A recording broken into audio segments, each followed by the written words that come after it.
12 তারিখ আমরা একটা নির্বাচন দেখেছি। আমি আগেও কয়েকবার বলেছি, ফেব্রুয়ারি 12 তারিখ আমরা একটা নির্বাচন দেখেছি। আমি আগেও বলেছি আমরা কিন্তু সবকিছু মানুষের মতো কাজ করি, কিন্তু আমাদের মধ্যে যে মনুষ্যত্ব থাকার কথা সে মনুষ্যত্বটা বিলুপ্ত। যারা নামাজ পড়ে মসজিদে যায় তাদেরকে বলে উগ্রবাদী, আর যারা ন্যাংটা হয়ে বিভিন্ন জায়গায় নাচানাচি করে তাদেরকে বলে ভালো। এটা হয়ে গেছে এখন বাংলাদেশের বর্তমান অবস্থা। যারা আল্লাহ এবং আল্লাহ রসুলের নির্দেশ অনুযায়ী চলে তাদের পক্ষে অন্যরকম কথা বলা হয়, তাদের বন্ধ করা হয়, এবং যারা বিভিন্ন ভাবে ধর্ম বিরুদ্ধে কাজ করে তাদেরকে সমর্থন করা হয়।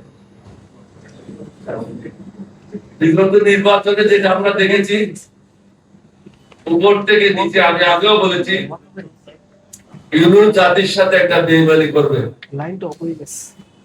এবং শেষ পর্যন্ত সেটা করেছে। আমি বলছিলাম পলায়ে যাবে, পলায়ে যায় না, কিন্তু তার থেকে বড় একটা অপরাধ করেছে। তার সদস্যদেরকে নিয়ে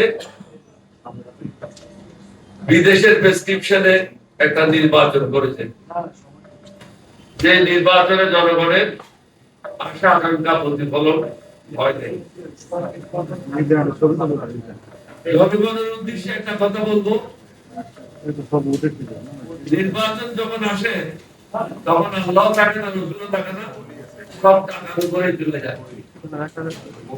তখন কিন্তু আমাদের সামনে যতদিন পর্যন্ত নীতি নৈতিকতা সমাজের দৃঢ় অবস্থান না নেবে, যতদিন পর্যন্ত আমরা সঠিক পথে নিজকে পরিচালিত করবো না, ততদিন পর্যন্ত এই সমাজে সুশাসন রক্ষা করা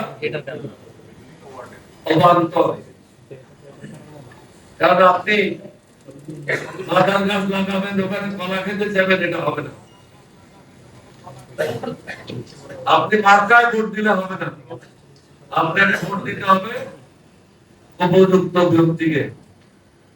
ওই উপযুক্ত ব্যক্তি যে দলের হবে সেটাই হবে একটা মানুষের কাজ।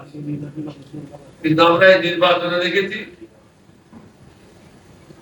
11 দলীয় জোটের প্রার্থীর একদিকে এবং সমগ্র দেশ প্রশাসন একদিকে। সমগ্র দেশ বলতে আমি ইউনিসের আন্ডারে যারা কাজ করে তাদের কথাই বলছি। এখন তো একজন উপদেষ্টা অকপটে স্বীকার করেছে তার বাবাও ছিল শহীদ রাষ্ট্রপতি জিয়াউর রহমানের, যখন দল নতুন ভাবে সংগঠিত হয় সেই দলের স্থায়ী কমিটির সদস্য। প্রেসিডেন্ট দিয়ে যখন মারা যান সার্কিট হাউসে, সিঁড়ি দিয়ে উঠলে ডান দিকের রুমে ছিল শহীদ রাষ্ট্রপতি জিয়াউর রহমান, বাম দিকের রুমে ছিল বদরুদ্দোজা চৌধুরী আর এই মহিলার বাবা সৈয়দ মহিবুর রহমান। শহীদ রাষ্ট্রপতি জিয়াউর রহমানের মৃতদেহ ফেলে রেখে দুইজনে সকালে লুঙ্গি পরে পলায়ন করেছিল। সুতরাং তাদের বংশে যারা আসছে তাদের কাছ থেকে কি আশা করতে পারে? যারা আগের থেকে নেতাদের সাথে বেইমানি করেছে, দেশের সাথে বেইমানি করেছে, তাদের সন্তানদের কাছ থেকে আর ভালো কিছু আশা করতে পারেন না। আমরা যদি মনে করি সব শেষ হয়ে গেছে, এখন শেষ হবে, এখন মাত্র আরম্ভ হয়েছে। আগামী 2-1 মাসের মধ্যেই দেখবেন অনেক কিছু নতুন নতুন খেলা মাঠে জমবে। কারণ সবাই দস্তখত করেছে সংস্কারের পক্ষে। এখন যে যার যার সুবিধা মতো ফতোয়া জারি করছে, এইগুলির তো একটা ব্যাকফায়ার আছে,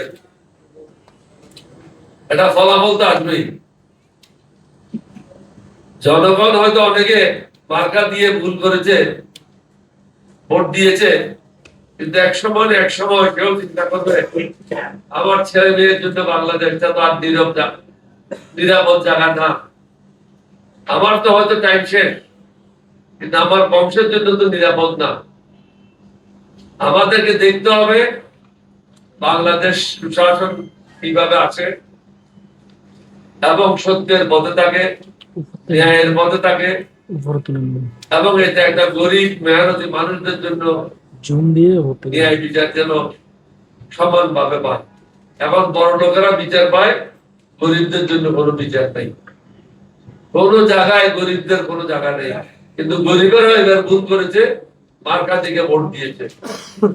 তারা যদি প্রার্থী থেকে ভোট দিত, রাস্তায় অবস্থান নিত, তাহলে আজকে আমাদেরকে এই অবস্থায় পড়তে হতো না।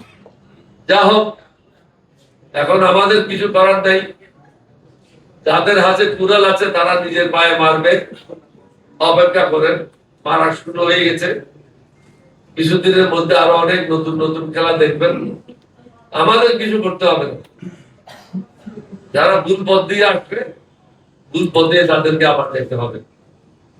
আমি আমার পক্ষ থেকে, এলডিপির পক্ষ থেকে লেবার পার্টির চেয়ারম্যান এবং নেতাদেরকে ধন্যবাদ জানাচ্ছি।